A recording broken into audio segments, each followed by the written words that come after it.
Hello साथीहरू, 안녕하세요। साथीहरू, आजको हाम्रो भिडियो छ कोरियन भाषा बोल्न र पढ्न र सिक्नको लागि चाहिएको इम्पोर्टेन्ट मिनिङहरूको बारेमा। साथीहरू, यी मिनिङहरू सिकिसकेपछि तपाईलाई कोरियन भाषा बोल्न, सिक्न र पढ्नमा धेरै सजिलो हुनेछ। सो तपाईहरू भिडियोलाई स्किप नगरिकन पुरा हेर्नुहोला र यी मिनिङहरू राम्रोसँग कण्ठ पार्नुहोला र राम्रोसँग बुझ्न कोसिस गर्नुहोला। सो अब हामी ढिला नगरिकन भिडियोतर्फ बढौँ।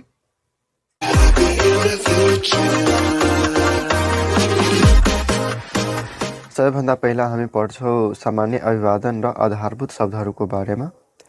आफूभन्दा ठुलो र आफू समान व्यक्तिहरूसँग भेटेपछि कसरी आदर गर्ने र अभिवादन गर्ने र जाने बेलामा के भन्ने त्यसकै बारेमा हामी पढ्नेछौँ।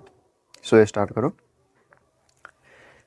1 नम्बरमा छ 안녕하세요। 안녕하세요 भनेको हुन्छ नमस्ते, नमस्कार, गुड मर्निङ। कोरियन भाषामा कसैलाई नमस्ते वा नमस्कार भन्दाखेरि 안녕하세요 भनिन्छ। हामीहरू आफ्नो नेपालमा के गर्छौँ, कसैलाई नमस्ते नमस्कार भन्दाखेरि हात जोडेर भन्छौँ वा खुट्टा ढोकेर भन्छौँ। तर कोरियनमा यस्तो हुँदैन। कोरियनमा नमस्ते नमस्कार वा गुड मर्निङ भन्दाखेरि 안녕하세요 भनिन्छ। तर टाउको र पिठ अलि झुकाएर 안녕하세요 र भनिन्छ। 안녕하세요 भनेको हुन्छ नमस्ते, नमस्कार, गुड मर्निङ। 안녕 भनेको नमस्ते नमस्कार हुन्छ। आफू समान साथी वा आफूभन्दा सानो व्यक्तिलाई 안녕 भनिन्छ। 2 नम्बरमा छ 감사합니다। 감사합니다 भनेको हुन्छ धन्यवाद, थ्याङ्क यू। अब कसैलाई धन्यवाद दिनको लागि थ्याङ्क यू भन्नु पर्दाखेरि कोरियन भाषामा कसरी भन्ने? कोरियन भाषामा 감사합니다 भनेको हुन्छ धन्यवाद, थ्याङ्क यू।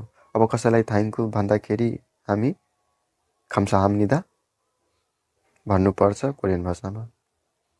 고맙습니다। 고맙습니다 भनेको पनि धन्यवाद, थ्याङ्क यू हुन्छ। तर यो कुन अवस्थामा भन्ने? औपचारिक रूपमा भनिन्छ यो। अब 3 नम्बरमा छ 죄송합니다। 죄송합니다 भनेको हुन्छ माफ गर्नुहोस्, आई एम सो सरी। अब कसैलाई सरी भन्दाखेरि कोरियन भाषामा 죄송합니다 भनिन्छ। अब औपचारिक रूपमा माफी माग्दाखेरि 미안합니다 पनि भनिन्छ। 미안합니다 भनेको पनि माफ गर्नुहुन्छ, आई एम सो सरी हुन्छ। 4 नम्बरमा छ ने भनेको हो हुन्छ। अनि आनियो भनेको होइन हुन्छ। त्यसपछि हामी नेक्स्ट इम्पोर्टेन्ट मिनिङहरूमा पढ्नेछौँ समय र दिन शब्दहरूको बारेमा। ओनुल भनेको आज हुन्छ। ओनुल भनेको आज हुन्छ।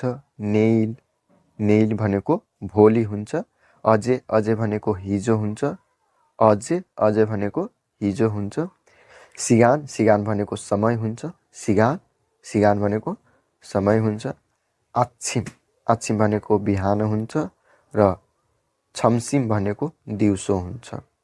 आच्छिम भनेको बिहान हुन्छ, छम्सिम भनेको दिउँसो हुन्छ।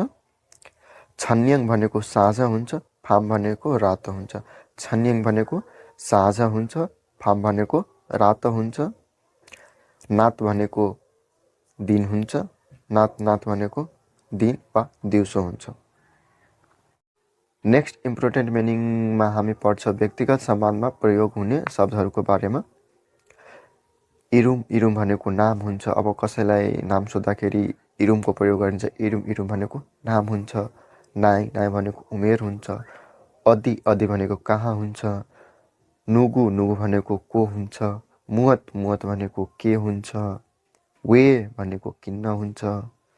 अतखे भनेको कस्तो हुन्छ। इरुम भनेको नाम हुन्छ। नाइ भनेको उमेर हुन्छ। अदि भनेको कहाँ हुन्छ। नुगु भनेको को हुन्छ। मुवत भनेको के हुन्छ। वे भनेको किन्न हुन्छ। अथके भनेको कस्तो हुन्छ।